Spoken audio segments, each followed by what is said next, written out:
Ito po, magbigay lang po tayo ng reaksyon dito ho sa naging banta po makabida ngayon ng PDP laban ho dito sa bumastos at babastos sa Korte Suprema po makabida dahil lang po dito sa landmark decision po ng SC kung saan po ay idineklarang unconstitutional o labag sa saligang batas ito pong articles of impeachment laban ho kay Vice President Sara Duterte.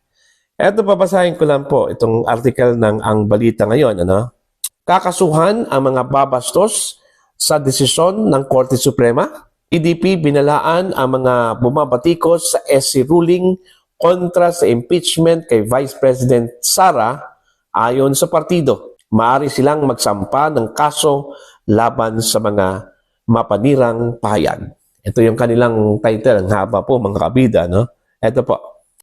Nagbabala ang Partido Demokratiko Pilipino o PDP laban sa mga grupo at individual na patuloy na bumabatikos sa unanimous 13-0 ruling ng Korte Suprema na nagbasura sa impeachment complaint laban kay Vice President Sara Duterte. Ayon kay Attorney Ferdinand Topacio, tagapagsalita ng PDP para sa impeachment matters, hindi dapat abusuhin ang kalayaan sa pamamahayag sa paraang nakakasira sa integridad ng Korte Suprema, isang pangunahing institusyon ng bansa. Ito yung sinabi po ni Attorney Topacio po makabida, Freedom is not license, ani Topacio. Ang SC ay dapat igalang bilang pinakamataas na korte ng bansa. Dagdag pa niya, handa ang partido na magsampa ng kaso kung magpapatuloy ang anyay mapanira at bastos na pananalita laban sa korte, lalo na mula sa mga taong dati nang kilala na pagsuway sa mga institusyon. Bagamat wala pang formal na kasong isinampa, binigyang diin ng PDP na maaring humantong sa legal na banggaan ang patuloy na paninira sa desisyon ng Korte Suprema. Ayan. So, ito, malinaw po, na magsasagawa po ng legal action po makabida. Ito pong PDP laban, laban po dito sa mga naninira at bumabatikos po, sa Korte Suprema po makabida na parang hindi na po nila iginalang ito pong pinakamataas po na hukuman ng ating bansa po makabida. By the way, may own personal take po dito mga kabida. Ngayon ko lang talaga na experience at nakikita mga kabida itong hindi ho paggalang ng ilang mga individual naturingang mga abogado po mga kabida dito ho sa Korte Suprema. Mantakin mo. May maririnig kang hindi po kanais-nais na mga salita laban po dito sa Korte Suprema dahil lang po sa ginawa ho nilang desisyon na hindi po pumabor sa kanila po makabida. Ito hong pagdeklarang unconstitutional o labag sa saligang batas. Ito pong articles of impeachment laban ho kay Vice President Sara Duterte. Diba? Dahil lang po hindi po pumapor sa kanila, ito na pong ginawa po nila sa Korte Suprema. Hindi po nila ginalang po makabida. Okay? Tapos, kinalaunan po, magsosorry. Okay? Yung sinabi po ni Representative Leila de Lima ng ML Party List po makabida, unang-una po, sinabihan po niya ito pong Korte Suprema na overreach yung kanila pong aksyon, kung saan po makabida ay ni-require nila ito pong House of Representatives ng detailed information. Ibig sabihin po ng detailed information, yung komprehensibong impormasyon po makabida patungkol po sa inihain po nilang articles of impeachment. Kailan po na-file, sino po yung nag-prepare po ng articles of impeachment, binigyan ba ng sapat na panahon ang mga mambabatas, lalong-lalo na po, ito pong pumirma po makabida, sa impeachment complaints, okay? Na maintindihan, mabasa, Okay? Ito pong mga reklamo laban po sa Vice Presidente po ng Pilipinas. Mahirap ba yun? Nasagutin, mga kabida, no? Di ba? Paano yan? Sinabi po ni Congresswoman De Lima, mga kabida, na overreach. Sumobra na po sa kanila pong mandato, sa kanilang kapangyarihan. Ito pong Korte Suprema. Tapos, pangalawa pong sinabi po ni De Lima po, mga kabida, one-sided, ano? After few days, bigla kong naglabas po ng apology, ano? Doon po sa Korte Suprema. Bakit? Natakot po siyang ma-disbar? Dahil po sa kanyang kawalang respeto po, ano? Sa Korte Suprema, mga kabida. Inamin po niya na nagkamali po siya doon po sa kanyang mga pahayag, ano? Against the Supreme Court. At hindi lang po si De Lima po, mga kabida, ang pumapatikos po dito sa Korte Suprema. May iba pang mga abogado na turingang mga abogado pero wala hong galang sa Korte Suprema, no? Kaya nga, nasabi ko po na ngayon ko lang na-experience at nakita po, mga kabida, narinig, ano? Na ito pala, pwede palang hindi galangin ito pong mga maestrado po ng Korte Suprema po, mga kabida. Huwag na lang po tayo sa personalidad, ano? Dito na lang po tayo sa institusyon. Sa Korte Suprema, the Supreme Court itself, na pinakamataas na hukom ng ating bansa, no, mga kabida. Huwag na lang po nating pag-usapan ito pong mga personalities dyan po sa Korte Suprema. The Supreme Court itself. Kailangan po nating igalang yan, mga kabida. Kataas-taas ang hukuman po ng ating bansa. No? Hindi po natin igagalang, ano? Di ba? So, nararapat lang po, ano? Nakasuhan ito pong mga bumabatikos po. Hindi naman po sinasabi na kinortail po yung kalayaan po ng pamamahayag po, mga kabida. Pero sobra na po eh.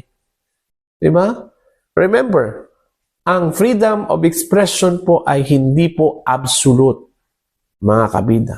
Meron pong limitasyon yan, ano? Kahit na po, mapanira na po yung pahayag, okay lang? Hindi po. Hindi po pwede yan. Di ba? So, para sa akin, pabor po ako dito sa possible move po ng PDP Laban na kakasuhan po itong mga individual na meron pong mapanirang mga pahayag po, ano, laban po dito sa Korte Suprema po, mga kabida. In fact, kung mga abogado yan, kung ako lang po yung Korte Suprema, i-disbar ko yan. Because they went beyond their legal ethics, ano? Ito pong mga taong ito, itong mga abogadong ito, ano, mga kabida. They are officers of the court. Alam po nila yung role po, mga kabida, ng Korte Suprema. Alam po nila yung katungkulan po ng Korte Suprema, no? Kung meron man pong mga individual na may alam at sapat na kaalaman po, ano, sa kakayahan at katungkulan po, mga kabida, ng Korte Suprema, ito pong mga abogado po, ano?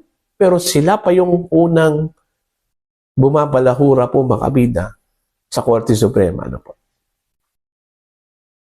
Diba? So, paano yan? Magkakaroon po yan ng chilling effect kung ganun yung kanilang asal po, ano, against the Supreme Court. Yung mga tao po, posibleng hindi na rin rumespeto po dito sa Korte Suprema. Ito kasi yung chilling effect po niya, no? Pag hindi mo nirerespeto ang kataas-taasang hukuman po, ano, ng bansa, may posibilidad po, mga kabida, na hindi mo re-respetuhin yung mga lower courts niya, no? Kagaya po ng RTC, okay, MTC, Sandigan Bayan, okay, Court of Appeals. Diba? May posibilidad yan. Hindi nga nila nirespeto yung pinakamataas na korte, yung pang mababang korte po, ano? I-preserve po natin yung integrity po ng Korte Suprema, no? Kasi unang-una po hindi po kasalanan po ng Korte Suprema, ng mga maestrado po, mga kabida, no? Na naglabas po sila ng desisyon Okay? Against dito ho sa mga anti-Duterte forces. Yung desisyon na pumabor po kay Vice President Sara Duterte po, mga kabida. No? Malinaw naman po na hindi po nila o hindi po ginampanan po ng House of Representatives yung kanila pong trabaho po. Ano? Minadali ito pong articles of impeachment po. Ano? Itong impeachment complaint against the Vice President. Hindi man lang binigyan po ng sapat na pagkakataon ito pong respondent po dito, no? Ang Vice President na malaman, mga kabida, yung mga complaints against her bago po nila i-transmit ito pong articles of impeachment po, mga kabida, sa Senado. Tama po yung Korte Suprema, no? Hindi po natin pwedeng madaliin ito pong impeachment complaint kasi po, unang-una, nakasalalay po dito ang kinabukasan po, mga kabida, ng impeachable officer. Hindi po natin pwede basta-basta gawin na lang po na wala hong mga pagsusuri, maingat na pagsusuri, ano? Doon po sa reklamo po, mga kabida. Mantakin nyo. The Vice President was voted by more than 32 million Filipinos. Binoto po yan ng 32 million Filipinos at basta-basta na lang po nating sipain, ano? Tanggalin, ano? Mga kabida. Ang impeachment case po, mga kabida, ang kaakibat po niyan ay tanggal sa serbisyo. Perpetual disqualification from holding public office. Kung mapapatunayan po, mga kabida, na talagang nagkasala ang Vice Presidente, ano? Okay? Lumabag po sa saligang batas, mga kabida. So, pwede ba nating madaliin yan? Kaya bang diktahan po ng iilan lang, mga kabida, ang pagtanggal po sa Vice Presidente na binoto po ng 32 million Filipinos? Overwhelming yung mandato po niya, no, mga kabida. Basta-basta tanggalin lang po ng iilang mga tao dyan sa gobyerno? Hindi po pwede yan. Kailangan dumaan po sa proseso yan, ano?